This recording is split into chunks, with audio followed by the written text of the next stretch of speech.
Like many unbelievable creations of nature, the human heart is also a breathtaking design. Despite being in cardiology for nearly 4 decades, every time I think of the intricacies and the minute detailing, it gives me goosebumps. Kudos and salute to the Creator, whoever and wherever he, she, or it is. All our organs utilize oxygen to create energy and to keep functioning. The oxygen reaches every small part of the body, every cell of the body, by oxygen-rich blood via the aorta, medium-sized arteries, down to small-sized arteries, and then on to the capillaries. When the cell takes up the desired oxygen, the used blood or the deoxygenated blood again forms capillaries, smaller veins, medium veins, larger upper body and lower body vena cava, which return this impure blood to the right side of the heart. The blood that leaves the left ventricle is bright red with oxygen percentage of about 99%. It is called the oxygenated blood. This is what the pulse oximeter placed on our fingers records as SpO2. The blood, which returns through veins from the organs to the heart, has an oxygen saturation of 75%. This is less red or a bluish blood or the deoxygenated blood. This we commonly see when the blood is drawn from the veins for laboratory tests. The deoxygenated blood reaches the lungs via the right heart, that is the right atrium and the right ventricle, through the lung arteries called the pulmonary arteries. The pulmonary arteries are 7 to 8 millimeters in the diameter to start with. Then they scale down to smaller pulmonary arteries and then the capillaries. These capillaries form a meshwork around the alveoli of the lungs. Alveoli are air pockets which fill up when we inhale air. The pulmonary capillaries have a SpO2 of 75% and the alveoli are rich in oxygen. Therefore, a diffusion takes place. Rich oxygen from the alveoli enters the pulmonary veins and carbon dioxide from the pulmonary veins diffuses into the alveoli and we exhale that. So like the drive-in takeaways, while the blood is passing through the network of capillaries around the alveoli, oxygen enriches capillaries, CO2 enters alveoli. We exhale the CO2-rich air out of our nostrils. The capillaries, now rich in oxygen, keep moving the blood forward, form bigger pulmonary veins, and 4 large pulmonary veins, 2 from either lungs, enter the left heart, the upper compartment, that is the left atrium. This bright red oxygenated blood then enters the left ventricle and is pumped out to the aorta.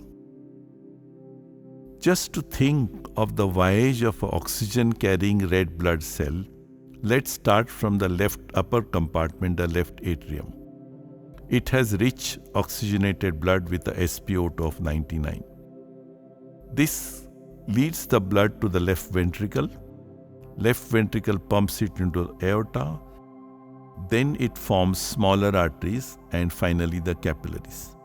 Capillaries exchange oxygen and carbon dioxide in the metabolizing cells. The blood keeps traveling in capillaries, veins, vena cava, right atrium, right ventricle, pulmonary arteries, and capillaries around the alveoli. Here it gives out CO2, receives oxygen, continues moving through the capillaries and reaches the left atrium again. One such cycle takes place in every heartbeat. On an average, the duration is about 20 seconds. So one red blood cell picks up oxygen from the left atrium, goes to the body, comes back through the veins, enters the lungs and reaches the left atrium again. It is 20-second duration. The heart is a reservoir which receives the deoxygenated blood or the impure blood into the right atrium, pumps into the lungs. Lungs purify the blood. the oxygenated blood reaches the left atrium and pumped again to the organs for utilization of oxygen. The heart contracts and relaxes about 70 times a minute. Thus, in 1 hour, it is 70 into 60 into 24 in a day into 365 in a year. And in lifespan of 75 years, it is 2.7594 and 9 zeros on top of it. The heart thus is made of a phenomenal indefatigable muscle which has to work relentlessly without a pause. Obviously, it requires large amount of energy for itself. Compared to the whole body's weight of 70 kg, the heart weighs only 400 grams but derives 9% of the total blood supply, which itself indicates that nature values the heart tremendously and provides its energy that is required to keep the pumping going. A cashier in the bank used to receive cash and give out cash, but had to receive his or her salary at the beginning of the month separately. The pool of cash around him or her was not meant for him. Same is true about the heart. Impure blood comes into the right side, pure blood comes from the left side. It is pumped in the lungs and the bodies, but all the 4 chambers have to keep on doing this job relentlessly with 4 unidirectional valves opening and closing. This requires great deal of energy. The salary of 9% of total cardiac output is provided to the heart via the coronary artery. In a cardiac cycle, in each beat, left ventricle pumps about 60 to 70 ml of blood to the aorta, and it is in a form of a wave. The upper point of the wave is called the systolic blood pressure, and the lower one, or the nadir, is called the diastolic blood pressure. So this wave keeps traveling to the peripheries and keeps reaching the capillaries and all the end organs.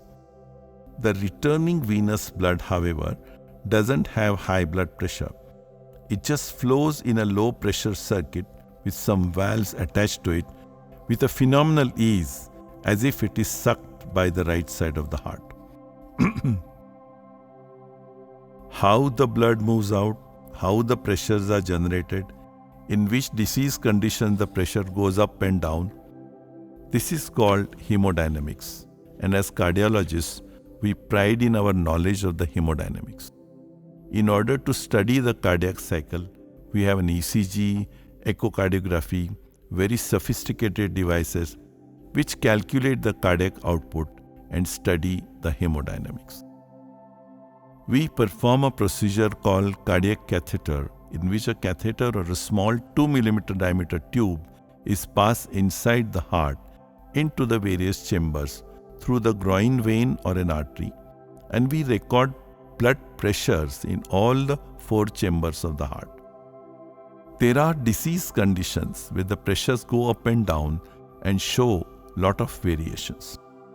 Compression of the heart from outside, a disease called constrictive pericarditis, can be diagnosed by this hemodynamic study. Invasive hemodynamic studies like putting a tube into the heart are getting less and less common because non-invasive investigations like echocardiography are now so advanced that they can give us most of the information without poking the patient's body. Studying the heart cycle, the circulation was first done in the 16th century by Dr. Harvey. Now it is a complete science. I really don't think there is anything that needs to be explored anymore about the hemodynamics. The students of cardiology learn this hemodynamics over a period of time and get mature when the hemodynamics gets ingrained into their brains. So let's marvel the heart.